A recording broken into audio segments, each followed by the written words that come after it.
Hello. രാവിലെ തന്നെ എങ്ങോട്ടാണെന്നല്ലേ? ഞാൻ കുടുംബക്ഷേത്രത്തിലേക്ക് പോവാണ്, എൻ്റെ കുടുംബക്ഷേത്രത്തിലേക്ക്. ഇന്ന് എൻ്റെ പിറന്നാളാണ്. അതായത് ഞാൻ പിറന്ന നാൾ അന്ന് തന്നെയാണ് എൻ്റെ കുടുംബക്ഷേത്രത്തിലെ അമ്മയുടെ കുടുംബക്ഷേത്രമാണ് കേട്ടോ. അമ്മയുടെ കുടുംബക്ഷേത്രത്തിലെ ഉത്സവം വരുന്നത്. അപ്പോൾ അങ്ങോട്ടേക്ക് പോവാണ്. ഇന്ന് ഒരൊറ്റ ദിവസത്തെ പൂജയാണ് അവിടെ ഉള്ളത്. നമ്മൾ തെക്കതെന്നാണ് പറയുന്നത്. അങ്ങനെ ഞങ്ങൾ മെയിനായിട്ടുള്ള അമ്പലത്തിലേക്ക് പോയിട്ടുണ്ടായിരുന്നു. ഞാനിപ്പോൾ കാണിക്കുന്ന അമ്പലത്തിന് ഒരു പ്രത്യേകതയുണ്ട്. നമ്മുടെ ഗാന്ധിജി ഇല്ലേ, ഗാന്ധിജി വിസിറ്റ് ചെയ്തിട്ടുള്ള കേരളത്തിലെ അമ്പലങ്ങളിൽ ഒരു അമ്പലമാണ് അണിയൂർ ടെമ്പിൾ എന്ന് പറയുന്നത്. അപ്പോൾ ഈ ഒരു ടെമ്പിളിന് ഭയങ്കര ഭംഗിയാണ്. ആ ഒരു ടെമ്പിൾ നമ്മൾ കാണുമ്പോൾ അവിടെ ഇന്ന് തൊട്ട് ഉത്സവം, അതായത് ഞാൻ വിസിറ്റ് ചെയ്ത ദിവസം തൊട്ടായിരുന്നു ഉത്സവം. അതായത് ഞാൻ പറഞ്ഞില്ലേ എൻ്റെ പിറന്നാളാണെന്ന്. അപ്പോൾ ആ ദിവസം തൊട്ടാണ് അവിടെയും ഉത്സവം സ്റ്റാർട്ട് ചെയ്യുന്നത്. അത് ഈ രണ്ട് അമ്പലങ്ങളും അടുത്തടുത്താണ്. അപ്പോൾ നമ്മൾ നേരെ ഈ അമ്പലത്തിലാണ് പോകുന്നത്. ഇന്ന് അകത്ത് കയറിയപ്പോൾ അമ്പലത്തിൽ ദേവിയെ ചാർത്തിയിരിക്കുന്നത് ഭയങ്കര ബ്യൂട്ടിഫുൾ ആയിരുന്നു. നല്ല ചിരിച്ച് സുന്ദരിയായിട്ട് ദേവി അവിടെ ഇരിപ്പുണ്ടായിരുന്നു. ഭയങ്കരമായിട്ട് മനസ്സ് ഞാൻ നിറഞ്ഞിട്ടാണ് കേട്ടോ പ്രാർത്ഥിച്ച് അവിടെ നിന്ന് ഇറങ്ങിയത്.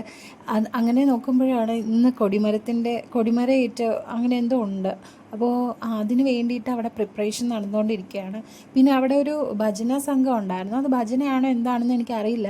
ഞാൻ കുറേ നേരം കേട്ടുകൊണ്ടിരുന്നു. അവർ ഒരു ത്രൂ ഔട്ട് എനിക്ക് തോന്നുന്നു ഒരു 2-3 മണിക്കൂർ ഇങ്ങനെ പാടിക്കൊണ്ടിരിക്കുകയായിരുന്നു. ഞാൻ ചെന്ന ടൈം എന്ന് പറയുന്ന ഒരു 10 o'clock ആവുന്ന ടൈമാണ്. ഒരു 9:45 10 o'clock ആവുന്ന ടൈമാണ്. ആ ടൈം തൊട്ട് ഞാൻ തിരിച്ചു വരുന്ന ടൈം ഒരു 12-1 മണി അടുപ്പിച്ച് ആയിട്ടുണ്ടാവും. അപ്പോൾ ആ ടൈം വരെയും അവർ നിന്ന് പാടുകയാണ് കേട്ടോ. ദേവിക്ക് നേരെ നിന്നിട്ട് പാടിക്കൊണ്ടിരിക്കുകയായിരുന്നു. അപ്പോൾ അതെന്താണ് എന്നൊന്നും എനിക്കറിയില്ല. ഞാൻ സാധാരണ കാപ്പ് കെട്ടി പാടുന്നതൊക്കെയാണ് കേട്ടിട്ടുള്ളത്. ഇത് ഭജനയാണോ എന്താണെന്ന് അറിയില്ല. അങ്ങനെ ഞങ്ങൾ അവിടെ തൊഴുത് അവിടുത്തെ കുളത്തിലൊക്കെ ഇറങ്ങിയിട്ട് ഞങ്ങൾ തിരിച്ചു പോവുകയാണ്. ഇതെൻ്റെ വല്യമ്മ അമ്മയാണ്. അവരോട് ഞാൻ യൂട്യൂബിൽ വീഡിയോസ് ഇടും എന്നൊക്കെ പറഞ്ഞിട്ട് ചിരിച്ചെന്നെ കളിയാക്കിക്കൊണ്ട് വരികയാണ് രണ്ടുപേരും കൂടെ. അങ്ങനെ ഞങ്ങൾ തിരിച്ചെത്തിയപ്പോൾ പൊങ്കാലയടുപ്പ് തീ എത്തിച്ചിട്ടുണ്ടായിരുന്നു. അങ്ങനെ കുറച്ച് നേരം നമ്മൾ അവിടേക്ക് ഇരുന്നു. അവിടെ ഈ കൊട്ടൊക്കെ ഞാനിങ്ങനെ ആസ്വദിച്ചുകൊണ്ടിരിക്കുകയായിരുന്നു.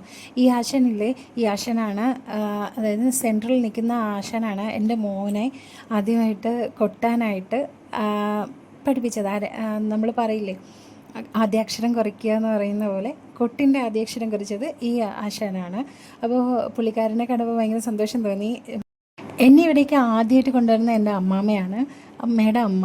അപ്പോൾ അമ്മാമ്മ അന്ന് കൊണ്ടുവന്നതിന് ശേഷം പിന്നെ ഞാൻ വരുന്നത് എൻ്റെ കല്യാണത്തിനൊക്കെ ശേഷം എൻ്റെ ഹസ്ബൻഡിൻ്റെ കൂടെയാണ്. ഞങ്ങൾ ഇടയ്ക്കിടയ്ക്ക് ഇവിടെ വരാറുണ്ട്. അങ്ങനെ ഉച്ച ടൈം ആയപ്പോൾ നമ്മൾ അന്നദാനം കഴിക്കാനായിട്ട് കയറി. ഭയങ്കര ക്യൂ ആയിരുന്നു, നല്ല വെയിലുമായിരുന്നു.